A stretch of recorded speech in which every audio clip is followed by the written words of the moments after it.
आइए अब रुक करते मध्य प्रदेश का। मध्य प्रदेश में मुश्किलों की ओर ध्यान खींचने के लिए लगता है दो ही रास्ते बचे हैं, एक धरना प्रदर्शन और दूसरा मोबाइल टावर पर चढ़ जाना, वो भी खासकर भोपाल में। तो राजधानी भोपाल में चाहे वेतन की बढ़ोतरी की मांग हो या फिर नेटवर्क ढूंढने की कोशिश, टावर का सहारा लिया जा रहा है। एक रिपोर्ट।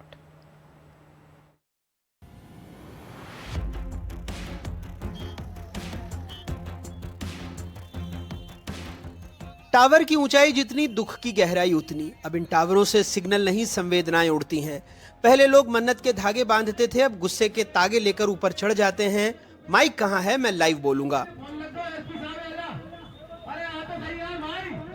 11 जनवरी, विनोद कुमार भोपाल के भदभदा घाट की बस्ती से गार्ड की नौकरी करते थे। मालिक ने 2 महीने की तनख्वाह नहीं दी तो विनोद जी सीधे पॉलिटेक्निक चौराहे के टावर पर वहां से आवाज दी, पैसा दो वरना यहीं 5G बन जाऊंगा।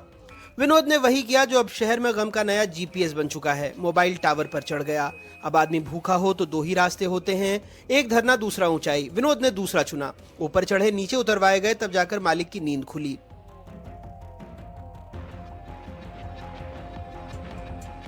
इकतीस जनवरी, बरखेड़ी के विवेक ठाकुर ने साबित कर दिया कि नशा सिर पर चढ़े या आदमी, दोनों का उतरना मुश्किल होता है। साहब मोबाइल नेटवर्क से जुड़ने नहीं बल्कि सामाजिक डिस्कनेक्ट दिखाने चढ़े थे।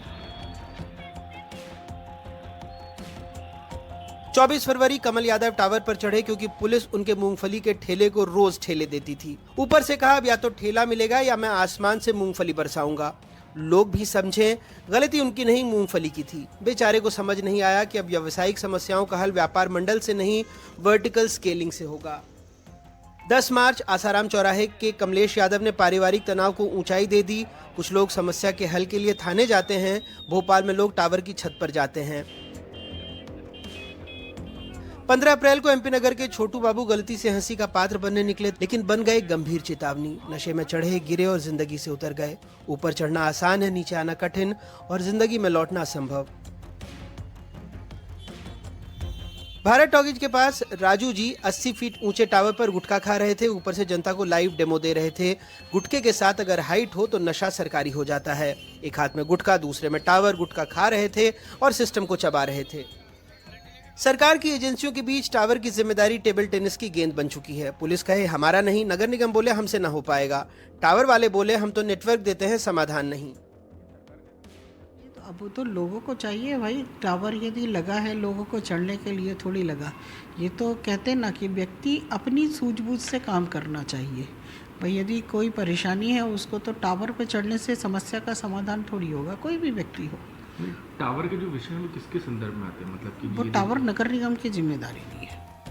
शायद खस्ताहाल नगर निगम मन ही मन सोच रहा होगा अगली बार चढ़े तो टिकट लेकर चढ़ना। खैर 2020 में भोपाल में टावर पर 20 लोग चढ़े, 2021 में 24, 2022 में 16, 2023 में 12, 2024 में 36 चढ़े, यानी सबसे ऊंची उड़ान। 2025 में अप्रैल तक ही अब तक 16 टावर कूद केस आ चुके हैं और सबसे ज्यादा कूद भाग वाले टावर बने बैरागढ़, भारत टॉकीज, MP नगर, पॉलिटेक्निक चौराहा, बोर्ड ऑफिस, जबकि भोपाल में पुलिस और निजी एजेंसियों के मिलाकर कुल 345 टावर हैं। ऐसे मामलों में सबसे ज्यादा मेहनत पुलिस की होती है। फोन डायल 100 पर लगाया जाता है, फिर दौड़ता है एक थाना। एक आदमी को मनाने 12 पुलिसकर्मी लगते हैं और बाकी के लोग वीडियो बनाते हैं। हालात ये हैं कि देश में सबसे ज्यादा टावर पर चढ़ने की घटनाएं मध्य प्रदेश में हो रही हैं।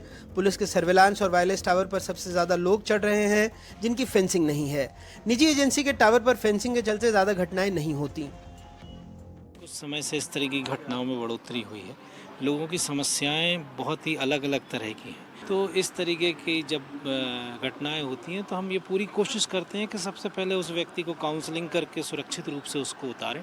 उसकी समस्या का अगर कोई जो है वो कानूनी हल हो सकता है तो उसको करें। संबंधित विभाग को भी सूचित करते हैं और उसकी काउंसलिंग करके कोशिश करते हैं कि वो फिर इस तरीके की पुनरावृत्ति ना करें।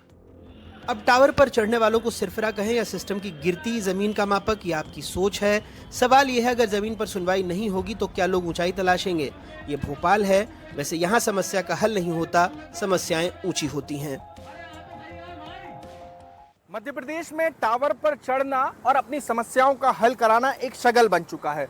किसी को पारिवारिक तनाव है, कोई नशे में है, किसी की तनख्वाह पूरी नहीं मिली है तो कोई शौक में ही इस तरीके से टावर पर चढ़ जाता है और बहुत आसानी से इन टावरों पर चढ़ा जा सकता है कोई कहने वाला नहीं होता है, कोई रोकने वाला नहीं होता है, किसी तरीके कोई सुरक्षा इंतजाम नहीं हो पाते हैं।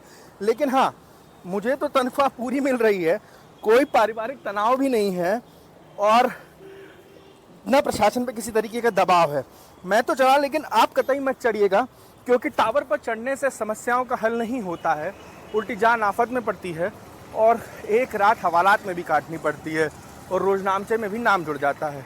लेकिन प्रशासन का कोई नुमाइंदा ऐसा नहीं है कि इस टावरों के आसपास कोई फेंसिंग की जा सके ताकि इन पे चढ़ने वालों की संख्या पर लगाम लगाई जा सके। रिजवान खान के साथ अजय शर्मा, NDTV भोपाल।